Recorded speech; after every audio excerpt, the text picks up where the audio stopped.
जहीं यह कथा सुनी नहीं होई, जनि आचरज करे सुनि सोई। कथा अलौकिक सुनहि जे ज्ञानी, नहीं आचरज करहि अस जानी।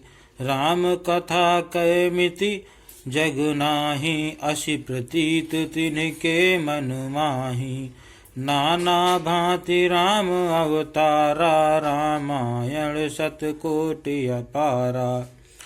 अर्थात जिसने यह कथा पहले न सुनी हो वह इसे सुनकर आश्चर्य न करे। जो ज्ञानी इस विचित्र कथा को सुनते हैं वे यह जानकर आश्चर्य नहीं करते कि संसार में राम कथा की कोई सीमा नहीं है, राम कथा अनंत है। उनके मन में ऐसा विश्वास रहता है। नाना प्रकार से श्री रामचंद्र जी के अवतार हुए हैं और 100 करोड़ तथा अपार रामायण है।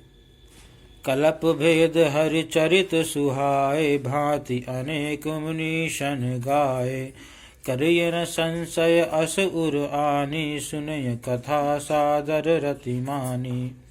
अर्थात कल्प भेद के अनुसार श्री हरि के सुंदर चरित्रों को मुनीश्वरों ने अनेकों प्रकार से गाया है। हृदय में ऐसा विचार कर संदेह न कीजिए और आदर सहित प्रेम से इस कथा को सुनिए।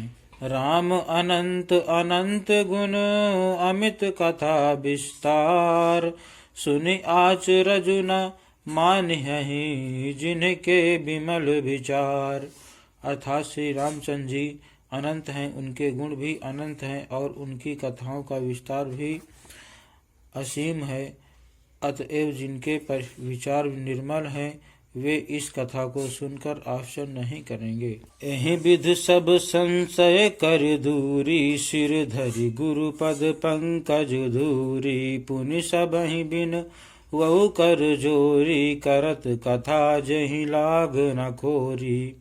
अर्थात इस प्रकार सब संदेहों को दूर करके और श्री गुरु जी के चरण कमलों की रज को सिर पर धारण करके पुनः हाथ जोड़कर सबकी विनती करता हूँ, जिससे कथा की रचना में कोई दोष स्पर्श न करने पावे।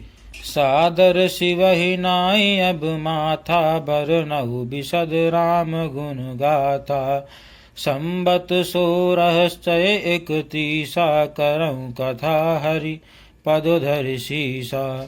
अर्थात अब मैं आदर पूर्वक श्री शिव जी को सिर नवाकर श्री रामचंद्र जी के गुणों की निर्मल कथा कहता हूँ। श्री हरि के चरणों पर सिर रखकर संवत 1631 में इस कथा का आरंभ करता हूँ। नवमी भौम बार मधुमासा, अवधपुरी यह चरित प्रकाशा। जहि दिन राम जन्म ऋतु, गावहीं तीरथ सकल तहाँ चली आवहीं। अर्थात चैत्र मास की नवमी तिथि मंगलवार को श्री अयोध्या जी में यह चरित्र प्रकाशित हुआ। जिस दिन श्री राम जी का जन्म होता है, वेद कहते हैं कि उस दिन सारे तीर्थ वहाँ श्री अयोध्या जी में चले आते हैं।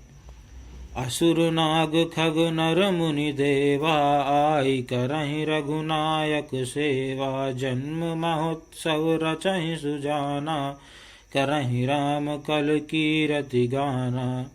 अर्थात असुर नाग पक्षी मनुष्य मुनि और देवता सब अयोध्या जी में आकर श्री रघुनाथ जी की सेवा करते हैं। बुद्धिमान लोग जन्म का महोत्सव मनाते हैं और श्री राम जी की सुंदर कीर्ति का गान करते हैं। मज्जहि सज्जन वृंद बहु, पावन सरजू नीर।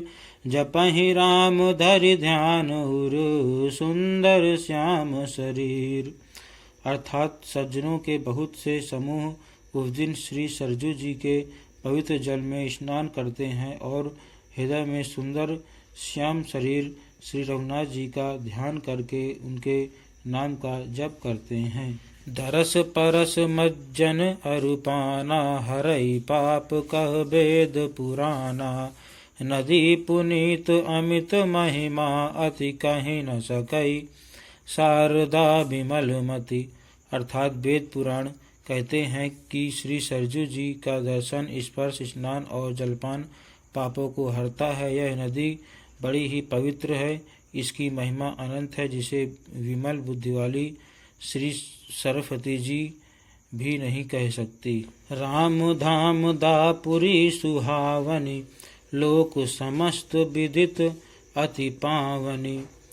चारि खान जग जीव अपारा, अवधु तजे तनु नहीं संसारा।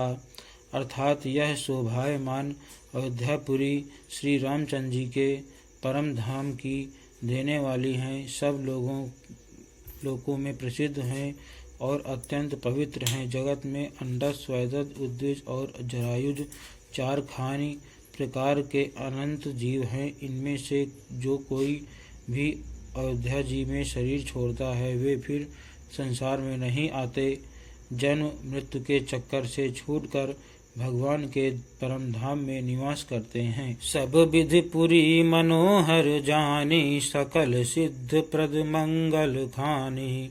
विमल कथा कर कीन आरंभा, सुनत न साहिन काम मद दंभा। अर्थात इस अयोध्यापुरी को सब प्रकार से मनोहर, सब सिद्धियों की देने वाली और कल्याण की खान समझकर मैंने इस निर्मल कथा का आरंभ किया, जिसके सुनने से काम, मद और दंभ नष्ट हो जाते हैं। रामचरित मानस एहि नामा, सुनत श्रवण पाय विश्रामा। मन कर विषय अनल बन जरहि, होई सुखी जो एहि सर परहि। अर्थात इसका नाम रामचरित मानस है, जिसके कानों से सुनते ही शांति मिलती है। मन रूपी हाथी विषय रूपी दावानल में जल रहा है, वह यदि इस रामचरित मानस रूपी सरोवर में आ पड़े तो सुखी हो जाए।